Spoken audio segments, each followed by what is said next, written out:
Velvet Aquarium. Well, if you're watching this and you haven't subscribed to the channel, this is our public, our commercial for ourselves. Hit that subscribe button. I did today. Oh, good. Because we need, do you know about the content and the link? Yeah, so we're only able to put like 15 minutes now. But if you have 100 subscribers, you can have hours of content.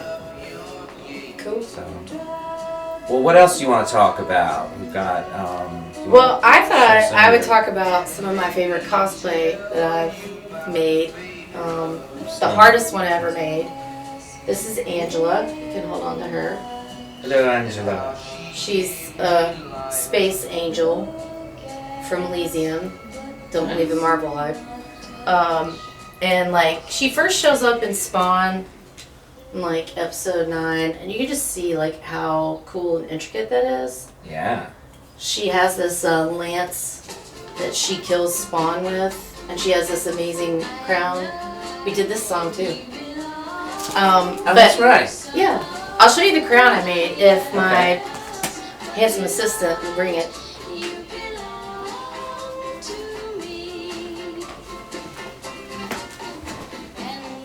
So this is like one of the hardest things I ever made. Ooh, that's fantastic. And wore, because when I made it, this band broke at one point from too much heat, and I had to layer it so it would press on my temples. And these are like the foam medallions of Spawn that she's killed and taken as her tokens. It's perfect. Yeah, and you can touch it. It's like it's pretty. What is it made out of? Warbler. And this was it's a thermal plastic. Okay. That you heat up and shape and sculpt and can cut and add layers to and basically make anything, because this is a bunch of layers, and this is back when they didn't make it smooth, so you would have to then coat it with gesso and prime it and sand it and prime it to get a smooth finish, and then paint it. Wow. Well, you'll have to see the back of it's kind of crazy too. Yeah. But yeah, now it just hangs out in my craft room. That is great. Yeah. When she first showed up in Spawn, she was straight up from a planet of angels that hunted demons and other things. And she then emerges back later in a 3-part series of her own name, where she's on trial by all the angels because she's been sabotaged, and she has to like basically defend herself because she lost her lance. Will you show the lance? The lance. The lance is a little fragile, but also strong.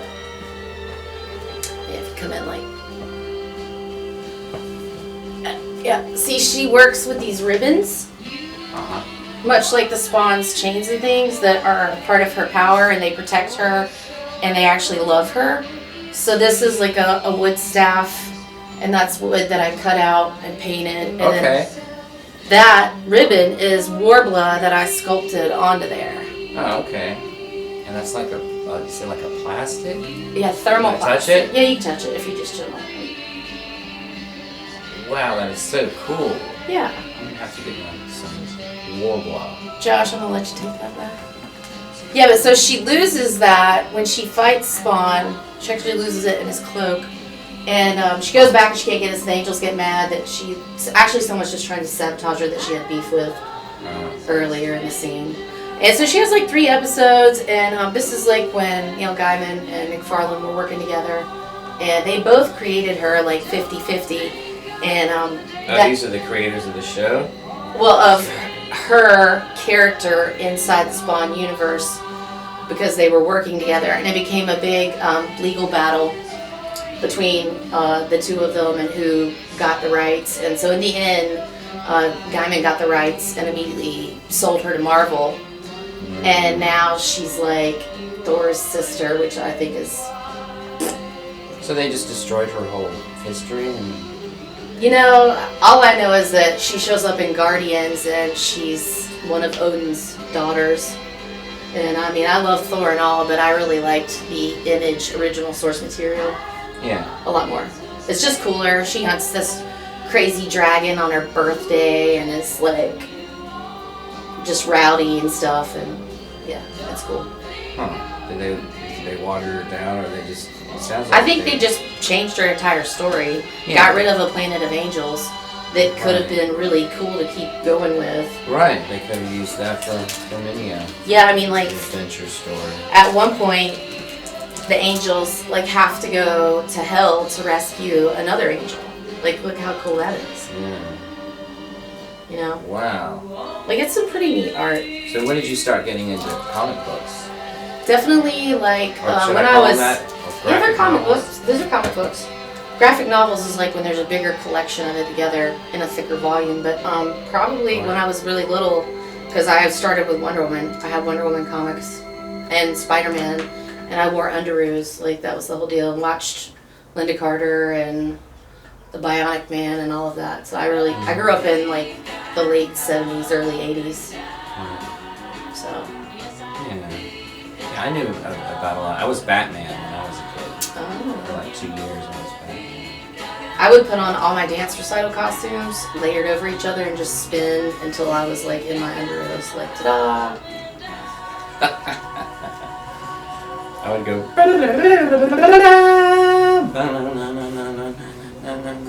Because that purple suit. Purplish blue. Yeah, I had some basically my parents.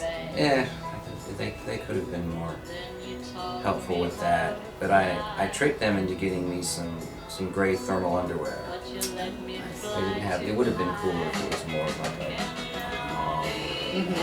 whatever, that sort of lighter purple. Yeah, but that's how I constructed my Batman outfit. And I was for 2 years I was Batman. That's the best way to cosplay, in my opinion. Just build it however you can. Yeah, it's much more fun. You feel more. There's pride involved, but you can be creative and you can make stuff. So. Oh yeah. I didn't know I could make any of that until I just started doing it. Yeah.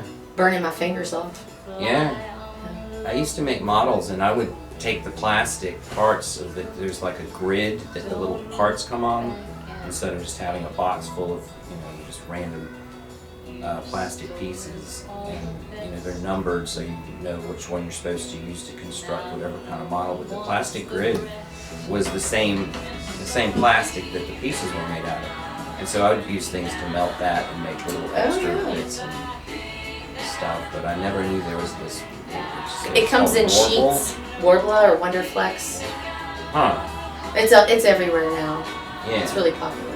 Okay, yeah, well, I'm going to have to move on that, but I'm sure I can come up with, who knows, maybe next time you see me, I'll be wearing some badge or some, Yeah, you belt. would be able to create anything.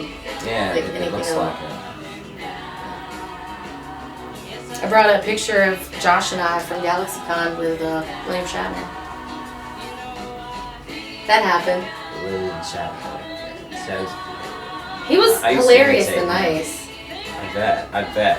That guy, have you ever heard his Transformed Man album? I've heard some of his music. I don't know, like. He does, picture yourself in a boat on a river. Yeah. Tangerine trees and marmalade skies. He was another big guy for me. I had a picture of me in front of Monticello with a Captain Kirk shirt on. Oh, that's pretty cool. Shatner. But I like other kinds of comic books too, like, because I'm into horror. Was he drunk? He was not drunk. Okay.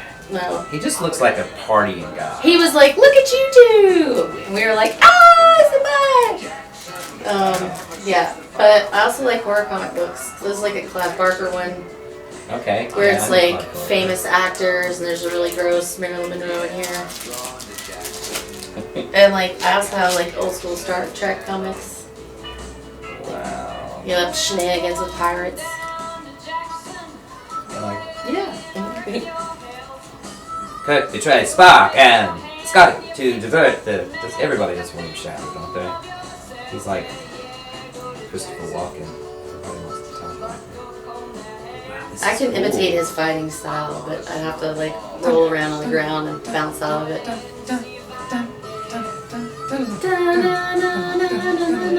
Oh, that's it. Yeah. That's from Gamesters of. Well, I find that to be the common fight song, but definitely in Gamesters of Triskelion. Oh, I said I didn't catch that was you just rattled off a bunch of sci-fi. Gamesters of Triskelion. It's a episode where they end up on this slave planet that's run by 3 brains that sort of fight them all. And so Kirk gets absconded to fight, and they have to fight these chicks. And one has like big green hair, this weapon with a big silver claw. And then they bet on it. I'm like 50 quatlus, 60 quatlus. What are quatlus? The made-up currency these 3 brains share. And they're they look like actual brains? Yes, like they do. And they all control people by these necklaces that have different colors that indicate which brain owns them. Oh, wow. Yeah. They escape. Well, thank God. Of course they do. So what year is this from? Oh shoot, I don't know. It's really old. If you look at the ads in there, it was 15 cents, first of all. Okay, well, no, it says 71 down here. And there's like all kinds of ads for like Kenner toys and thermoses and What was right this? off and you can get this. Yeah. Were the monkeys, Oh, that grow when you throw them in the water? Yeah. They still have those. You can get those at like Food Line. We just got some recently. What are they called? Water monkeys? They're like sea monkeys. Yeah. Wow, I never got any of those. I did have a pet rock at one point. Now, I have Dude Buddy on the refrigerator. They wrote the whole show around him, and they had 2 different captains before. Well, they had the pilot. Yeah, the pilot had a different. Yeah, and then he gets in better. trouble, you know, and he emerges later, Captain Pike. Captain Pike, right? Yep, and Yeah, isn't he later like he's like marred and can barely talk? yeah, and he gets to go to the planet where they just alter their bodies or their images or what they see. I can't remember the name of the planet right now. Don't sue me. Oh, Yeah. Like I'm a Trekkie, but I'm not an encyclopedia. right. Yeah. But, yeah. I've never been in a real deep conversation with a Trekkie. But yeah, they can make you look like you think you know something until you talk to one of those people. Well, yeah, I thought it was really neat the way that I think I was watching this show. Well, I know I watched this show, and it might have been part of it, where they were talking about how different actors, you know, collaborate, the chemistry between them. And Leonard Nimoy was supposed to be a Vulcan, so you know, very subdued emotionally, but the Captain Pike character was sort of the same thing, very like in his head, and so it didn't really work for Leonard Nimoy to be subdued because then nothing happened in the scene. It was Yeah. but as soon as they got Shatner in, you know, in there doing all his stuff, then it made it work more dynamically to have, you know, Leonard Nimoy kind of set back and let Captain Kirk be the ham. Yeah, because, you know, there are different styles of captains. Right. Kirk is Absolutely. definitely one type of captain. Yeah, he's an action captain. Yeah, he's very, hit first, ask why later, Yeah. you know. Did you like the newer Star Treks when they came out? I like it all, Theater. you know. I've seen it all, pretty much. Chris Pine, at the end, when he spun around, he's sitting kind of like, I'm probably getting this from my childhood. But when he sat in that chair right at the end and the whole crew had come together and you'd seen this historic, the way that they became the much loved, you know, the gang of space explorers. And he spun around in that chair with that perfect poise in the chair. I just like... The swagger, the got it. Kirk swagger. Yeah, I got swagger. It's definitely swagger. I was also saw an episode of they were using people to do the Batman series, and it had this guy Lyle Wagner who was like on the Carol Burnett show. I did a little research on him, but he was supposed to be Batman, and they had this other guy that was Robin, and they had the costumes, they had all the set, and they did a scene together and the same dialogue, and they showed that, and then they showed Adam West and Burt Ward. Same costumes, same everything the same except for the two of them doing the same dialogue, and it was just amazing to see the difference. And because when they did it, it was like, it was just like, biochemistry popping everywhere. And the other two, it was just like this flat, didn't spark anything. So that's you get the right two people together. Oh yeah, like in our movies, that's super important. Casting directors. Yeah, I get to help with casting. Yeah, it's really fun because you're putting a puzzle together of people, and then this story that you've written and this place that you've imagined, and it's all got to fit correctly. And then it's also a lot of work on set. Like when we did Backward Creek. Yeah, Backward Creek. Like we have a horror short that we did that's won an incredible amount of awards, and that's nice. Image of the Ishiro. That's not quite what she looks like in the film, but that's the concept art. And we filmed all night, and people have to be able to handle that because you're literally up all night, and then you have to be on and still remember everything and fed and watered and happy and ready to go. Hopefully happy and ready to go.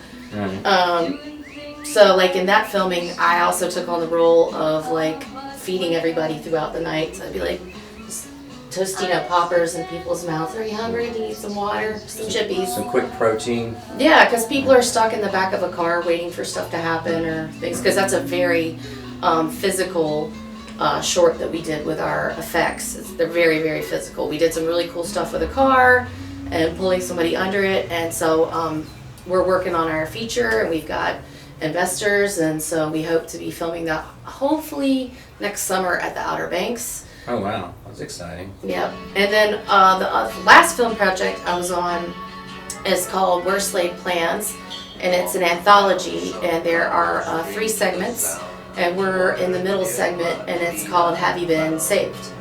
And it's really cool. We filmed it at the Circus Burger in Park, just down here. The historical Circus Burger of Raleigh. I live next to the circus. Yeah, you do. And I was really glad that we got to include that. And then we worked at a hotel like in Nightdale, I think, or Wilson. It's a historical roadside hotel. And so it was a really cool opportunity. And the actors we brought together in both instances just really hit it home, and especially though in Worst Laid Plans, because there's even a movie within the movie that happens on the hotel TV set. Okay. So. Wow. Well, we'll get all this information. Well, it's gonna be at the Nevermore Film Festival in Durham. It's up for Best Picture. Yeah. And congratulations. Thank you. That's on the 25th of this month, Saturday at 2 p.m. is our showing. Okay. And you can come out and watch it and vote for us. Yeah. Yes. I may or may not have a cameo in the little tiny movie on the movie. Right. But have you done any cameos before? Yeah. But it's not, I'm a writer. I like to make costumes. My gift is not really. Right. You're happy to do that. Yeah. So, but it must feel kind of nice to have yourself just, you can say, did this in this film, and there's me right there, like, It's handing fun. somebody And if we want to flesh out that short that's inside the movie, and if we do, I would totally be into doing that, because it's just like a sci-fi B movie from like the 70s. Like we made a little B movie within the movie. Oh, that's pretty neat. Yeah. Huh. That's our new man. Yeah. Wow. That's so much stuff. Wow. Yeah, see, I brought a bunch of comic books When and do you toys. sleep? And I sleep. I go to bed at like 9:30 now. Oh, wow. Yeah. That's good. I'm a night owl. I used to be a night owl. I'm not a night owl anymore. When you work on this stuff, can you do this kind of writing like in the daytime, in the morning? Oh yeah, it's better in the morning before anybody talks to me or anything is brought to my attention. If I can wake up with my own process and thoughts, I like to read first and then jump into writing. You find that state of like, I mean, when I come out of like sleep, I'm still kind of, but I've often thought that my brain still feels like it's caught between two worlds, you know. No, I pop out of bed. Like, as soon as I wake up, I am like a rocket, like, hey, and my husband is more like you and slowly wakes up, and I'm like, hey, what's up? Tap dancing, you know, wow. like, that's just, and I dream a lot, and I would get a lot of my ideas for writing from my dreams. Yeah. my dreams are usually very science fiction, apocalyptic oriented. Like Yeah. I wake up and I'm like, I just flew. Right. So do you know how to fly in your dream? Like, Yeah, oh yeah. Like I'm gonna fly. Do you have to flap, or is it all? I can like I run used to and do jump. this. I used to actually remember doing this, but then I realized it was this, and so I would feel like I was adhering to this force or something. That it drew you upward. That I could. I've had one like that, and I think that might have been like an outer body thing because it felt like it just pulled me straight up into the universe, and I was outside of the planet. I was just like looking around at everything, and then all of a sudden I got brought right back down. But it wasn't like I was flying. Huh. Yeah, I've never been in outer space in any dream. That was the coolest dream I've ever had. Been more terrestrial. Sounds like it. Yeah. So do you use dreams, and so you get ideas and stuff? Completely, all of them, especially for my book series, because primarily I'm a novelist. Everything else is just because I'm a world builder has kind of come into that. So. And you like making stuff. And I like making stuff. I really like making stuff. And I like picking out places for production to make. Like my best friend Christopher G. Moore, who's the director and creator of Backward Creek. It's his idea, and through talking, we've been able to like find places that are inside of our imaginations. And we worked with Elizabeth Caddy, who is a costume designer and works in a lot of film, and come up with the look for the Yashiro girl. And it's just been really cool. So when you're coming up with a character, it must be very important. You have to work with the medium that you're working with. Is something that I've discovered. If I try and get too detailed with what exactly I want to have the final result to be, then I'll lose the opportunity. Like if you're working with somebody who's a designer, are you thinking of them and what their shtick is, or the way that they do things? No. Are they able to interpret what you do, or exactly do what you describe? Well, like our effects artist Matthew Patterson, like he and Chris had to really sit down about the vision and the image, and Chris really came up with the original image of the Yashiro. And at that point, it's about the creator, and hopefully the creator and the maker can come together correctly and make the vision that the creator wants. But ultimately, it's Chris's decision and Chris's baby, so we need to find people who can make that come to life the way he wants it. Because Right. I believe in the creator's power of whoever had the original idea. They're the one in charge of the overall concept and the approval process on how everything looks. Because with my novels, like I don't want anyone else coming in and taking my content and shaping it in a way that's not what I want. Right. I don't. What's the point of being here on Earth and making art if all of a sudden someone else is taking your clay and molding it the way that they want to? Like, unless you decide to collaborate. Right. Then that's different. And Chris and I collaborate, but at the end of the day, that's an idea process where we're bringing it out to light, and then he's making the final stuff. Yeah. I guess it's different with the music. Like, I've had trouble with say a drummer before. If you get a drummer and you like the way that they play, then they are going to play the way that they do, and so you don't have to tell them what to do. But if you're telling this drummer to play pink and they actually are more of a blue person, Yeah.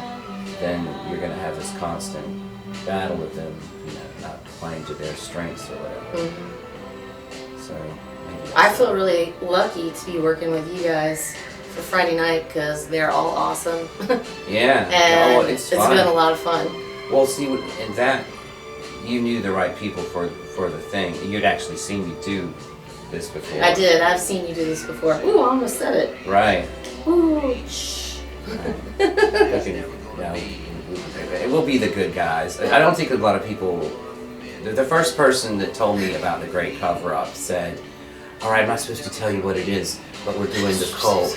And I was like, "Okay." And it's funny that I've heard that so many times. And so I found myself doing the same thing. But I mean, I know I've told a few people. I've only told my closest knit nerd friend circle. Yeah. Who's hopefully all coming with me for the most part. Cool. Are you bringing an entourage? Little baby one maybe. Little Yeah. baby one. I have. Josh is gonna get there super early, be the first guy in line. Okay. Cool. I have somebody that wants to come as a student and bring their boyfriend, and so try and get them to come in because they're. Maybe I shouldn't say this on camera. It's like, no, you can't come in, as if this TV show would stop one person in time. I don't think this show has the power to do anything like that yet. But, yeah, that's going to be fun. And, you know, I've heard so many people talk about, oh, yeah, I'm playing the cover-up. And I'm like, oh, well, what night are you doing it? We're doing February 10th. I think it's gonna be a really big night. 12. It's been, I guess, 12 bands every night. It was 8 when I went. Oh, it was? Oh, cool. Yeah, 12 bands. So instead of starting at opening the doors at 7, they're gonna open at 6:45, and I know we go on at 7:30. Oh, I didn't know that. Yeah, it's gonna be a little bit earlier. I'll have to make sure. And I think if you're not there by 6, you might not get in, because from whatever the opening line was like wrapped all the way around the block, and of course you can get drinks, garlands, I think, while you're in line. Yeah. Well, I got there at. Oh, I know this song. Oh, that's the Beatles, of course. I know that song. I was driving past. I was on Salisbury, passing Martin, and the line had not gotten to Salisbury yet. There was in front of the Capitol Club, and this was like 20 till 7. I parked the car, had a great parking space, and got up to the line, and within 5 minutes it had moved where there was about 15 more people, and excuse me, they cleared that corner, and we're actually on Salisbury, and by 7 o'clock the line started moving, and we got in about 6 minutes. My friend April So- was there like maybe 35 minutes before it started, and she thought she was getting in, and then they hit capacity right as she was like outside the door, so she had to wait till like the third band to get in, Oh wow, because it was a one in, one out thing. right, Makes me so happy though, because this cover up has been going on for so long, yeah. and to see it still be so popular is amazing. That's exactly the way I felt. You know, mine was the first night of this year, that Friday, and everybody was there. It was pretty packed, but everybody's having such a good time. You know, It's always been like the most fun thing ever, like wild, raucous, yeah. screaming along with the bands because you didn't think you'd ever see that band, and then all of a sudden they're right in front of you. Yeah, and even bands. Well, for me, bands that I'm not necessarily fond of, it makes it fun to see people that you know doing it. Oh yeah, but that's why I like it, because there's a cosplay aspect to it. You know, it's not like somebody's just singing the tunes. Like when I did Patsy Cline, you know, I had a real short-haired curly wig, which, oh my goodness, took me back to my Shirley Temple days. Oh yeah, Patsy Cline. And like a western shirt, a little scarf, Exactly. high-waisted blue jean skirt, boots. You got it. It was fun. Yeah, it's too much fun. What is the capacity of Kings? Do you know? Oh lordy, I don't know. Huh. Anybody? Josh is on it. Oh, okay, cool. I know that the capacity to like Lincoln Theater is somewhere like 800 or 900, which seems like you wouldn't be able to get that many people in there. But King's only has the exits like on this side of the building. You can't get out from like back in the I don't think backstage so. area. Yeah. So they would have to take that into consideration. You know, it's funny, like, I've been on stages growing up, like in theater and stuff and other things, and the funniest thing was the first time I did the cover up, I walked out and you're up high, and I was like, looking down, I was like, why is everybody looking at me? They're all looking at me, and I was like, oh yeah, tell me you're gonna sing, they're supposed to be looking at you. Yeah, I do the same thing. Like I'll ask like the most rudimentary questions about the situations that I've been in, but I haven't put together the Theater capacity at King's is 70. Reception capacity is also 70. 70? 70 people? That doesn't sound, That can't be right. that can't be right. That's Or you're talking about at the, oh. that's it. There's way more Maybe than 70 140. If anyone knows out there, maybe you can report back in. Yeah. Let us know. That's insane. At any rate, get there early if you want to go. Yeah, absolutely. I was trying to be really specific, and I've told that story to a few people so they'll know what my experience was. It's not going to be that much different than anybody else's. Somebody told me I didn't have to stand in line in another cover-up, and I was like, no, I don't have the integrity. We're all going to stand in line. I mean, if I was playing that night, then you would go obviously, in, because that's different. yeah. I'm But you working. can't be like the cool guy that's like, no man, I don't have to stand in line. I've got the jacket. Like, what do they have? The SNL jacket. You have a gold jacket if you've been on the show this many times. Oh yeah. How many times have you done it? This will be my 4th time. Yeah, I've done it maybe probably 6, 7 times. Done the dual night before. Some 2 bands in the same night. That's fun. Yeah. Did you sing both times? No, one of them I was Mark Bolan, and then I was James Iha from the Smashing Pumpkins. Oh, fun. And I had an outfit that sort of fit for both. Worked pretty well. It's really hard not to reveal the surprise. I keep catching myself like, Well, don't say anything. your outfit was great. I still don't know what I'm going to wear. I don't look anything like that guitar player. And there's no way that I can really capture it except for to just look kind of not that interesting. So I'm going to try and grab as many, and that would be the nightmare for me, going on stage in jeans and a t-shirt. But it'll be fun because I won't look like me like at all. And that's what's fun about this and cosplay in general is like just all of a sudden you look like a completely different thing. Yeah. And then you go into that 4th wall and be weird. Yeah. Which I'm definitely gonna be weird. So I think that goes without saying, Amanda. Well, do you feel it's like empowering? It's like part of the performance to embrace whatever the thing that you're embodying as far as your visual presentation, and because of that, I do. You have like I felt good about my choice the power with to fly. yeah, like with Nancy Sinatra. I liked the way I portrayed her, and I actually got some flack from some chicks who did not like the way I portrayed her because they have their own personal attachments to some of the songs.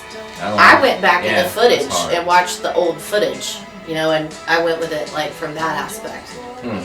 Because that's what I've done with everything. I'll go back and look at the footage and then act like she did in that performance. Right. And some and that's what I did with this. I went back and watched a particular tour and concert, and that's what I'm serving. Good. Right, and some of these people, depending on how long they perform, have completely different ways of doing things. Yeah. Some people do from album to all the album, time. Right.